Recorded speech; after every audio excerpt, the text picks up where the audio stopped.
ये जो कथा है ये खुद को पहचानने के लिए है। हम लोग सोचते हैं कथा सुनने जा रहे हैं, भगवान को समझेंगे। कथा हम सबको समझने का एक मात्र साधन है। हम कितना जी चुके, कितना जीना बाकी है, ये कथा हमें बता देती है। जैसे एक दर्पण ये बता देता है हम कितना सज चुके और कितना सजना बाकी है, उसी तरह ये कथा बता देती है कि हम कितना जी चुके और कितना भी जीना बाकी। जब आप दर्पण के सामने अपने श्रृंगार को परिपूर्ण करते हैं तो वहां पर अपूर्ण श्रृंगार को भी आप परिपूर्ण कर लेते हैं और वो श्रृंगार आपको परिपूर्ण कर देता है। और जब आप भक्त बनकर के कथा के सामने बैठते हैं तो ये कथा मैया है, आपके जीवन को संभाल देती है। जैसे एक कन्या को देखने के लिए वो लड़का आता है तो उस कन्या की मैया चाहती है कि ऐसा सजा दे कि बाहर बैठा वो बालक, वो लड़का इस कन्या को तुरंत पसंद कर ले।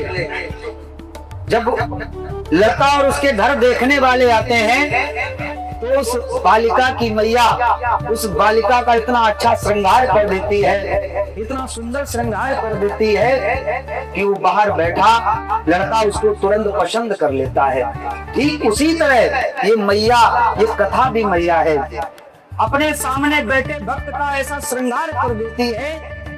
जब वो बालिका सजती है तो वो बालक पसंद कर लेता है, और जब ये कथा आपका अलौकिक श्रृंगार करती है तो आत्मा का श्रृंगार होता है तो ये परमात्मा पसंद कर लेता है।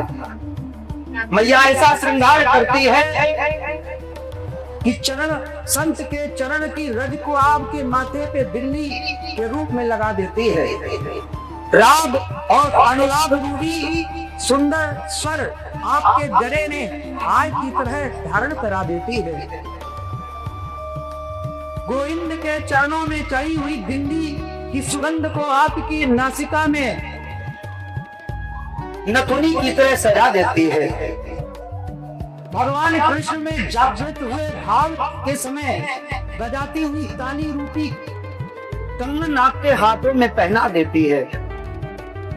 भगवान कृष्ण के भाव में डूबे हुए भक्त के वाणी से निकले हुए भजनों की लालिमा को आपके अधरोष्ट में सजा देती है। कथा और संगीत से प्रसन्न होकर के नाच रहे भक्तों के उस नृत्य को आपके पैर पैर में पायल के रूप में सजा देती हो। जब ये आध्यात्मिक श्रृंगार ये कथा मैया करती है तो जैसे वहां पर वो बालक बालिका को पसंद कर लेता और तुरंत ब्याह के लिए हाँ कर देता है, ठीक उसी तरह ये मैया आपका ऐसा श्रृंगार कर देती है कि ये गोविंद आपको पसंद करके आपका वर्ण कर देता है। और ये कथा कोई प्लानिंग का विषय नहीं है, कोई योजना का विषय नहीं है। जब धर्म का जागरण हो जाए और आचार्य संत की कृपा हो जाए तो निश्चित कथा प्रारंभ हो जाती है। ये बरसात ऐसे ही नहीं होती, माहौल बनाते हैं इंद्रदेव। दो बादल आपस में टकराते हैं, बिजलियां गिरती हैं, पत्थर फूट जाते हैं, तब बारिश होती है।